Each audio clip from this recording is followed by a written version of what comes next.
வணக்கம் நேர்களே. இன்னைக்கு நாம பார்க்கக்கூடிய சிறப்பு பதிவு கஜலட்சுமி யோகம். கஜலட்சுமி யோகம் என்ன அப்படின்னு கேட்டீங்கன்னா, ஒருவருடைய ஜாதகத்துல குருவும் சுக்கிரனும் 2 கிரகங்களும் சேர்க்கை பெற்று இருக்கும்போது இந்த கஜலட்சுமி யோகம் ஏற்பட போகுது.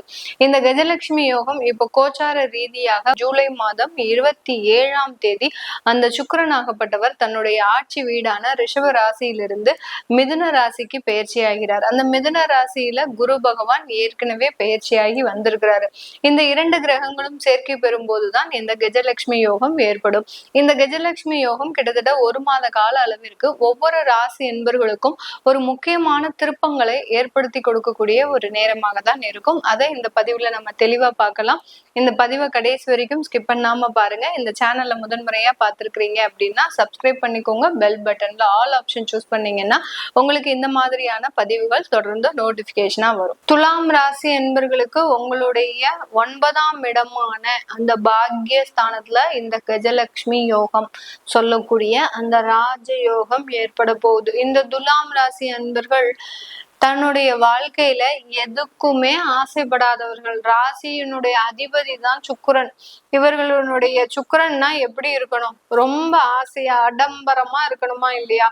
ஆனா இவர்களுக்கு இருக்கவே மாட்டாங்க. அது துலாம் ராசி அன்பர்களினுடைய பேசிக்கான குணம். இதை யாராலையும் மாத்த முடியாது. அப்போ அந்த சுக்கிரனுடைய குணாதிசயங்கள்லாம் எங்க இருக்கும் அப்படின்னு கேட்டீங்கன்னா, இவர்களினுடைய வேலையில இருக்கும். ரொம்ப அழகா வேலை செய்வாங்க, ரொம்ப நேர்த்தியா வேலை செய்வாங்க. அவர்களினுடைய பேச்சுல இருக்கும், ரொம்ப அழகா பேசுவாங்க.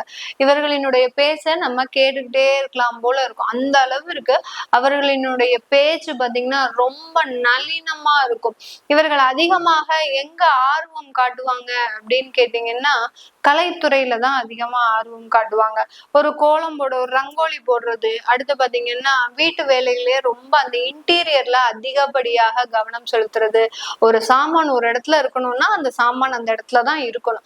அந்த அளவுக்கு அந்த துலாம் ராசி என்பர்கள் அந்த வீட்டை ஒரு மகாலட்சுமி வாசம், மகாலட்சுமி வந்தானா எனக்கு இந்த வீடுதான் பிடிக்கும் அப்படின்னு சொல்லக்கூடிய அளவிற்கு அந்த மகாலட்சுமி வாசம் செய்யக்கூடிய ஒரு இடமாக தான் இந்த துலாம் ராசி என்பர்களுக்கு இருக்கும். அந்த அளவுக்கு இந்த துலாம் ராசி என்பர்கள் தன்னுடைய வாழ்க்கையில தனக்குன்னு எதுவும் செய்யாமல் தன்னை சார்ந்து இருப்பவர்களுக்கும் தன்னை சார்ந்து இருக்கின்ற ஒரு இடத்திற்கும் ஒரு நல்ல ஒரு வைப்ரேஷனை கொடுக்கக்கூடியவர்கள் நம்ம துலாம் ராசி என்பர்கள். என்ன அன்பர்களே, உங்களுக்கு இந்த மாதிரி இருக்கிறீங்க அப்படின்னா கீழே நீங்க கமெண்ட் பாக்ஸ்ல தாராளமா பதிவு பண்ணலாம். அதே சமயத்துல இந்த துலாம் ராசி என்பர்கள் யாருக்கு அதிகப்படியா அவங்க யார விரும்புவாங்க அப்படின்னு கேட்டீங்கன்னா, இவர்களினுடைய வேலையை தான் விரும்புவாங்க. கணவன் மனைவி இதெல்லாம் 2வது பட்சம். தன்னுடைய வேலையை தான் இவங்களுக்கு ஒரு தெய்வமா கருதுவாங்க. தன்னுடைய உழைப்பு, தன்னுடைய வேலை, அதுக்கு அடுத்தபடிதான் அந்த துலாம் ராசி என்பர்கள் தன்னுடைய குழந்தைகளை விரும்புவார்கள். இதுக்கு அடுத்துதான் அம்மா அப்பா கணவன் மாமியார் அடுத்த பந்தங்கள்லாம் அவங்களுக்காகவும் இவங்க தியாகம் பண்ணியிருப்பாங்க. ஆனா ரொம்ப ரொம்ப இதுவா இருக்கிறது இவர்களுடைய வேலையிலையும் இவர்களுடைய குழந்தை மீதும் ரொம்ப பாசமாக இருப்பாங்க.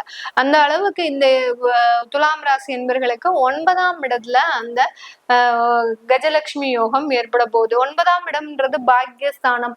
உங்களுடைய முன்னோர்கள் செய்த ஒரு புண்ணியம் அப்படின்னு சொல்றதை விட இந்த துலாம் ராசி என்பர்கள் செய்த புண்ணியம் தான் இன்னைக்கு நேரத்திற்கு இவர்களினுடைய ஒட்டுமொத்த குடும்பமே வாழ்ந்துட்டு இருக்குன்னு பேரு. இவர்கள் செய்யக்கூடிய சில தான தர்மங்கள், இவர்கள் செய்யக்கூடிய எதையும் எதிர்பார்க்காமல் செய்யக்கூடிய சில விஷயங்கள் எல்லாமே இந்த ஒட்டுமொத்த குடும்பத்தையுமே வாழ செஞ்சுட்டு இருக்குது. அந்த அளவுக்கு அந்த ஒரு தெய்வீக குணம் அப்படின்றது இந்த துலாம் ராசி என்பர்களுக்கு மட்டும்தான் இருக்கும். இப்போ அந்த பூர்வ புண்ணிய ஸ்தானத்திலேயே, அதாவது அந்த பாக்யஸ்தானத்திலேயே அந்த கஜலட்சுமி யோகம் ஏற்படுறதுனால மேலும் வலு சேர்க்கும் விதமாக அந்த குடும்பத்துல ஒரு செல்வாக்குகள் அதிகரிக்கிறதுக்கு, வருமானங்கள் அதிகமாக இருக்கிறதுக்கு, விட்ட வேலை வாய்ப்புகள்லாம் கிடைப்பதற்கு உண்டான எல்லா அமைப்புகளும் இந்த துலாம் ராசி என்பர்களுக்கு இருக்கும். என்ன இதுல ஒரு இடமாற்றம்ன்றது கண்டிப்பா இருக்கும். இந்த மாதத்துல பாத்தீங்கன்னா நிறைய பேர் இடமாற்றம் செய்வாங்க துலாம் ராசி என்பர்கள். எதுக்காக இடமாற்றம் செய்யறாங்கன்னு அவங்களுக்கு தெரியாது. என்னமோ மாற்றம் செய்யணும்னு ஆசைப்பட்டேன், மாற்றம் செஞ்சேன், போகட்டும், வாழ்க்கை எப்படி போகுதோ பாத்துக்கலாம் அப்படின்ற மாதிரியாக ரொம்ப லெதார்ஜிக்கா சில விஷயங்கள்லாம் செய்வாங்க. வெளியில இருந்து பாக்குறவங்களுக்கு இவன் என்ன இப்படி நடந்துக்கிறாங்க, எந்த ஒரு ஆதாயமுமே இல்லாம எதுக்கு வெளியூர் போறாங்க அப்படின்ற மாதிரி எல்லாம் மற்றவர்கள் ஒரு ஆச்சரியப்படக்கூடிய அளவிற்கு இவர்களுடைய வாழ்வு இருக்கும் இந்த துலாம் ராசி அன்பர்களுக்கு. இந்த துலாம் ராசி அன்பர்கள் இவர்களினுடைய திருமண வாழ்க்கையில அதிகப்படியான ஒரு மாற்றம் அப்படின்றது கண்டிப்பா சந்திப்பீங்க. ஒரு 25 வருட கால அந்த திருமண உறவுல திடீர்னு ஒரு விரிசல் ஏற்பட்டும். எவ்வளவு வருடம்? 25 வருட கால ஒரு அந்த உறவுகள்ல கடந்த ஒரு 3 மாதங்களாக ஒரு விரிசல் வந்திருக்கும். எவ்வளவோ நீங்களும் சமாளிச்சு பார்ப்பீங்க, நம்மளால முடியாது, இதுக்கு மேல நம்மளால போராட முடியாது அப்படின்னு ஒரு வெறுப்பு அப்படின்றது இந்த காலகட்டம் வந்திருக்கும். இது எல்லாமே மீண்டும் சரியாகிறதுக்கு உண்டான ஒரு தருணம். எப்படி சரியாகும் மேடம்? எங்களுக்கு பிரிவு வந்தது வந்தாச்சு, அது எப்படி சரியாகும் அப்படின்னு கேட்டீங்கன்னா, அங்கதான் அந்த பாக்கியஸ்தானம், உங்களுடைய புண்ணியம் உங்களை காக்க போகுது. நீங்க செய்த அந்த தெய்வ வழிபாடு அந்த பிரிவை ஏற்படுத்தாமல் மீண்டும் சேர்வதற்குண்டான ஒரு அமைப்பை இந்த துலாம் ராசி என்பர்களுக்கு கொடுக்க போகுது. அததான் அந்த பாக்கியஸ்தானம் செய்ய போகுது. உங்களை அப்படியே விடுற முடியுமா? என்ன துலாம் ராசி என்பர்களே, நீங்க எவ்வளவு ஒரு நல்ல ஒரு குணமுடையவர்கள், உங்களுக்குன்னு சில நியதிகளை வச்சிருக்கிறீங்க, உங்களுக்குன்னு எந்த விதமான ஒரு ஆசாபாசங்களும் கிடையாது. அந்த மாதிரியாக இருக்கக்கூடிய ஒரு ராசி என்பர்களை அப்படியே நடு ரோட்ல விட்டுற முடியுமா? எந்த ஆதாரமும் இன்றி விட்டுற முடியுமா? உங்களுக்குன்னு அந்த தெய்வம் கூட இருக்குங்க, கவலைப்படாதீங்க, எந்த விதமான ஒரு குழப்பமும் அடையாதீங்க.